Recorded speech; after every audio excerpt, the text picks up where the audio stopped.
नबी के कदमों से लिपट जाती है, या रसूल अल्लाह सल्लल्लाहु तआला अलैहि वसल्लम, ऐसा मत कीजिए, मैं अपने सामने अपने बेटे को जलता हुआ देख नहीं सकती। अल्लाह अकबर। तो मेरे आका ने फरमाया, ए अलकमा की माँ, अगर तुम अपने बेटे की गलती को माफ नहीं करोगी तो तुम्हारा बेटा जहन्नम की आग में जरूर जलता हुआ नजर आएगा। तो हजरत अलकमा की माँ ने अपने बेटे की गलती को माफ फरमाया, और जो ही आपने माफ फरमाया तो उनकी जुबान पे कलमा जारी हो गया, ला इलाहा इल्लल्लाह मुहम्मद रसूलुल्लाह। और हदीस पाक में है, मन काला ला इलाहा इल्लल्लाह फदखलल जन्ना। जब आदमी मरने का वक्त होता है और अगर उस वक्त जो है उसके जुबान पर कलमा शरीफ जारी होता है और कलमा शरीफ पढ़ते हुए जब दुनिया से रुखसत होता है तो इंशाअल्लाह वो जन्नत में जरूर दाखिल होगा। ये हदीस पाक में मेरे आका ने फरमाया। एक हदीस और समाप्त फरमा ली, हमें और आपको हराम से बचना चाहिए।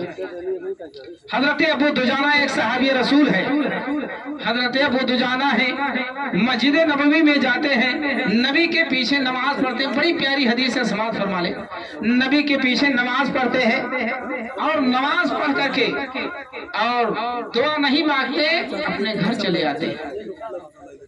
एक सहाबी रसूल ने अर्ज किया, या रसूल अल्लाह, अबू दुजाना आते हैं, नमाज पढ़ते हैं, लेकिन असर में आते हैं, नमाज पढ़ते हैं, दुआ मांगते हैं, मगरिब में आते हैं, नमाज पढ़ते हैं, दुआ मांगते हैं, इशा में नमाज पढ़ते हैं, दुआ मांगते हैं, ज़ोहर में नमाज पढ़ते हैं, दुआ मांगते हैं, लेकिन फज्र के वक्त में जो ही सलाम फेरते हैं फौरन उठ करके चले जाते हैं, दुआ नहीं मांगते।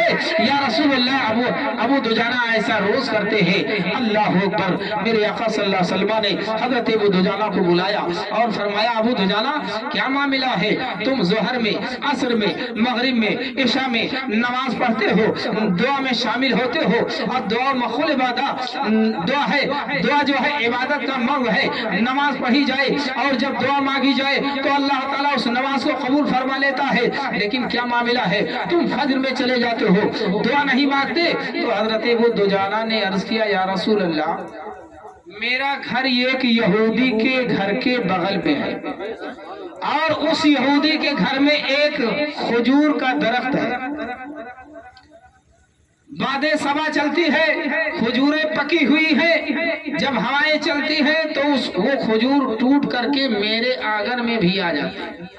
तो मैं सुबह इसलिए जल्दी नमाज पढ़ के भाग जाता हूँ, कहीं मेरे बच्चे बेदार ना हो जाए और वो खजूर उठा करके खा ले, इसलिए या रसूल अल्लाह, मैं जल्दी से जाता हूँ, उन खजूरों को चुन करके यहूदी के घर पहुँचा देता हूँ। कहते सुभान अल्लाह, अल्लाह अकबर। मेरे आका सल्लल्लाहु अलैहि वसल्लम जब इस बात को सुनते हैं, आप तशरीफ ले जाते हैं, यहूदी से कहते हैं, ए यहूदी, तुम अपने दरख्त को बेच दो और अबू दुजाना को दे दो।